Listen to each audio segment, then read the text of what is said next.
I just discovered this little corner of the internet.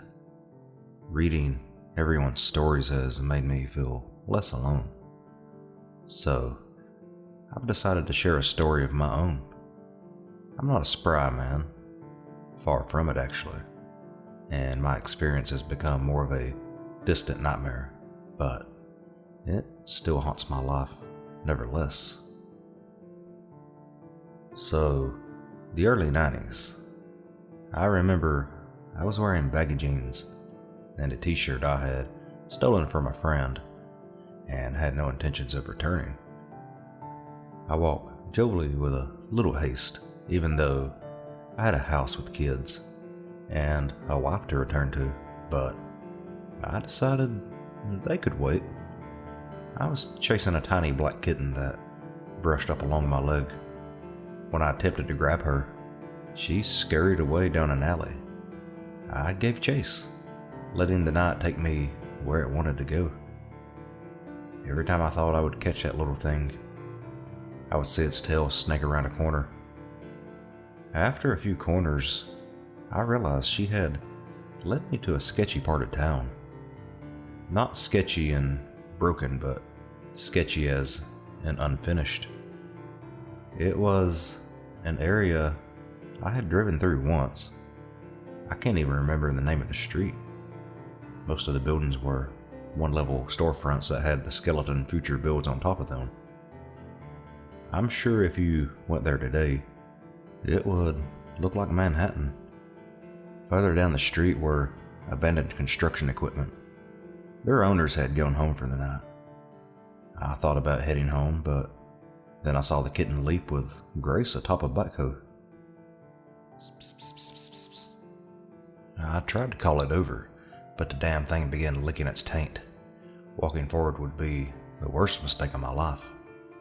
The road had seen better days, but I had put my faith that it would keep me steady. A single flickering streetlight barely illuminated an inconspicuous manhole that laid in the center of the road. My mind didn't even process it at the time since those things were everywhere. I stepped forward and felt the world disappear beneath my feet. Darkness fell over my vision, and soon my senses turned off. When I woke up, I couldn't quite remember who I was or what happened. That smell was what woke me up. It made the hairs in my nose run for the high heels. That was definitely the first thing I became aware of. The next would be the distant sound of a burbling stream. Everything in this place lived in the shadows.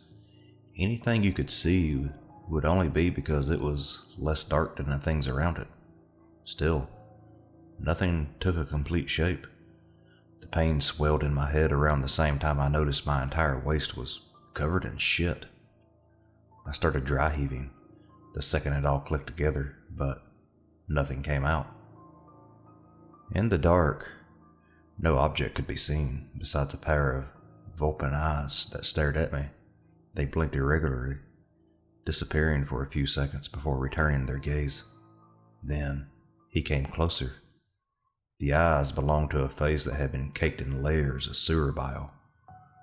When he backed into the corner and closed his eyes, he would disappear completely.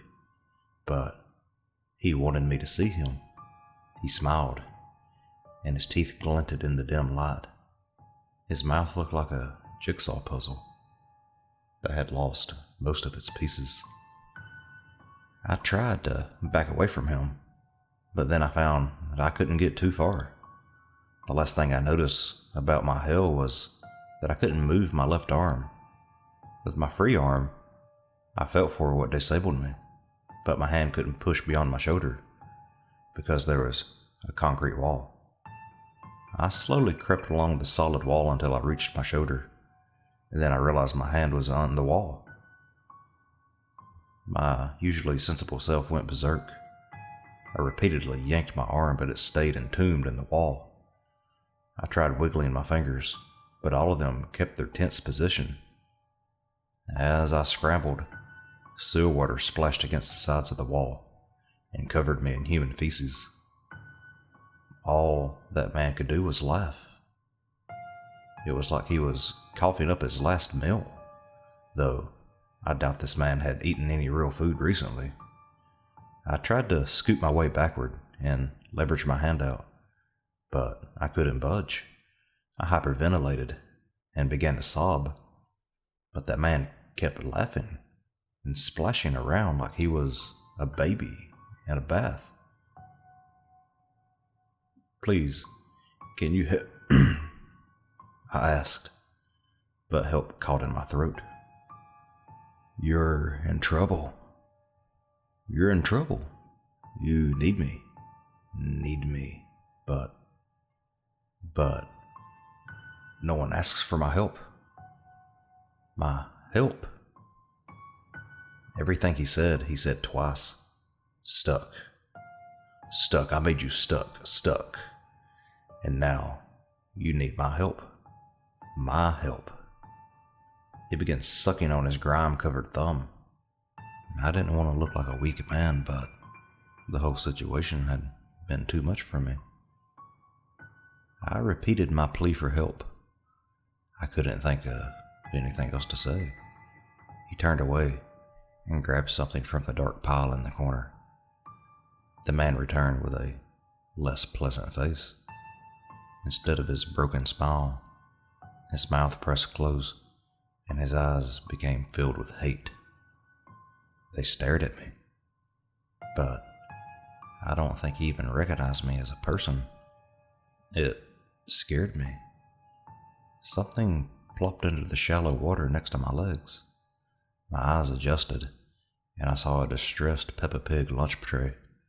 In a clumsy line there were 3 items: a box cutter, a hammer, and a thick ribbon with frayed edges.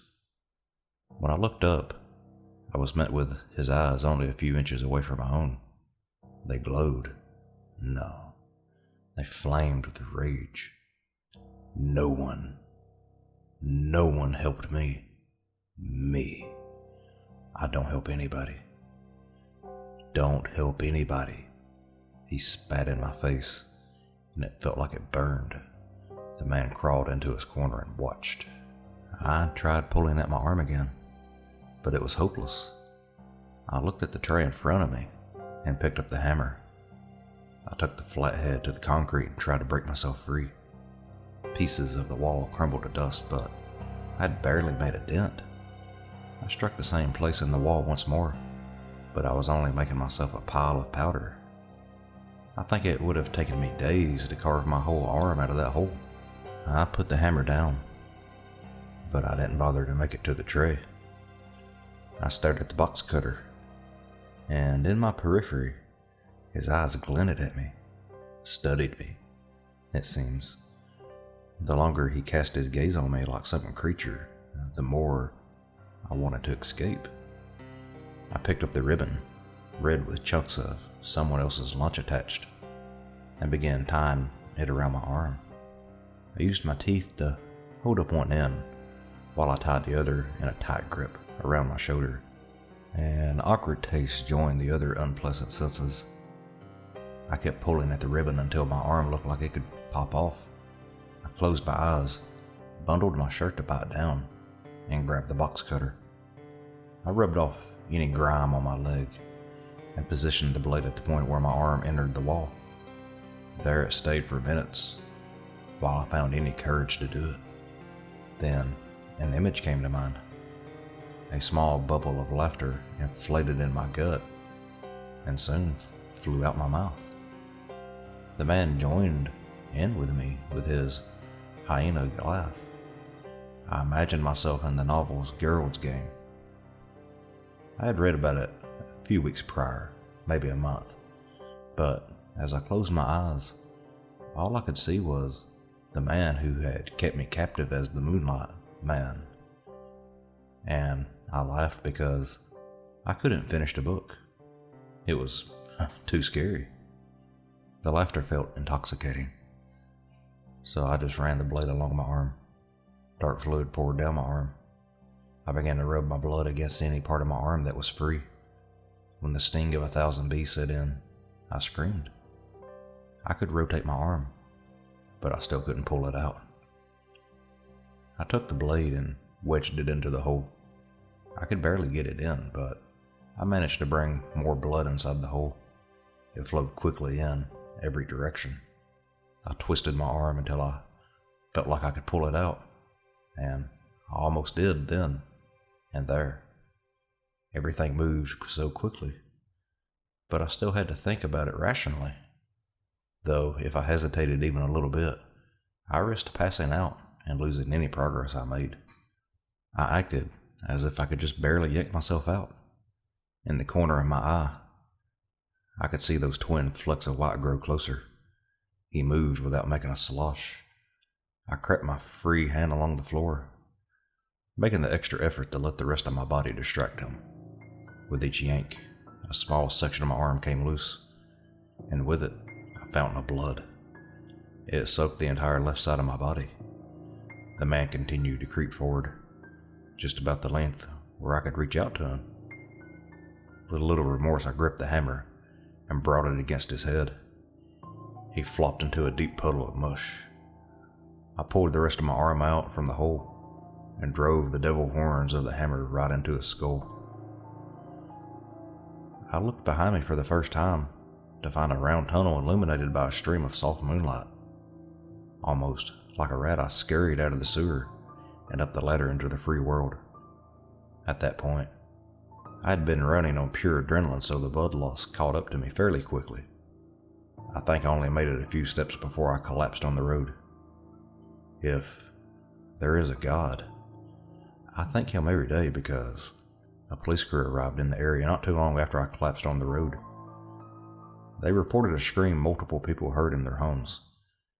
If only they knew what was happening in the sewers. I woke up in the hospital with my family by my side.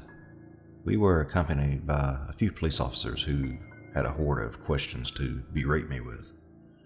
I answered until my blood pressure began rising, and they were escorted out of my room by a nurse. Upon later investigation into the sewer, they didn't find the man, but they did find his mattress and his food supply. I've checked the news reports often, but I don't believe he has been found. He may be dead, but who knows? It doesn't haunt me as much as it used to. 30 years have passed, and I've moved to a different state. I've told my kids and grandkids that I got into a fight with an alley cat, and they seem to believe it. Stay safe out there. Make sure to be careful where you walk. It could change your life.